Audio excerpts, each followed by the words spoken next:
তীব্র আন্দোলনের মুখে সে দেশ ছাড়িয়ে পালিয়েছে বন্ধুরা আমার।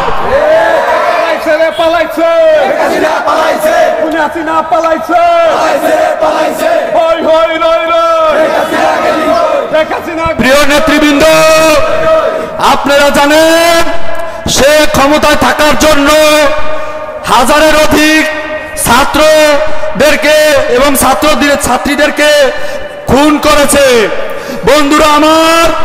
আপনারা জানেন সে 5 মে ব্রাশ ফায়ার করার অনুমতি দিয়েছিল, কিন্তু আমাদের সেনাবাহিনী ভাইয়েরা সেই অর্ডার পালিত না করে শেখ হাসিনাকে পদত্যাগ করতে বাধ্য করেছে।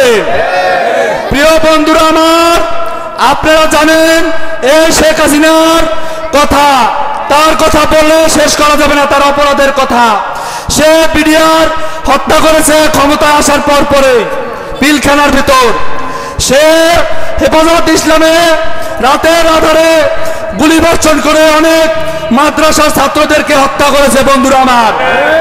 সে বিগত 15 বছর যাবৎ বাংলাদেশ জাতীয়তাবাদী দল বিএনপি, ছাত্রদল, যুবদল এবং সমৃদ্ধ অঙ্গ সংগঠনের নেতৃবৃন্দদেরকে গুম, খুন, মামলা হামলা দিয়ে নির্যাতন করে সে তার ক্ষমতা মস্তকে বসেছিল বন্ধুরা আমার। সেই মস্তক ভেঙে চুরে চুরমার করে দিয়েছে আমাদের ছাত্র জনতা। সেই ছাত্র জনতার সাথে আমাদের ছাত্রদলের 49 জন ছাত্রী মারা গেছে বন্ধুরা আমার।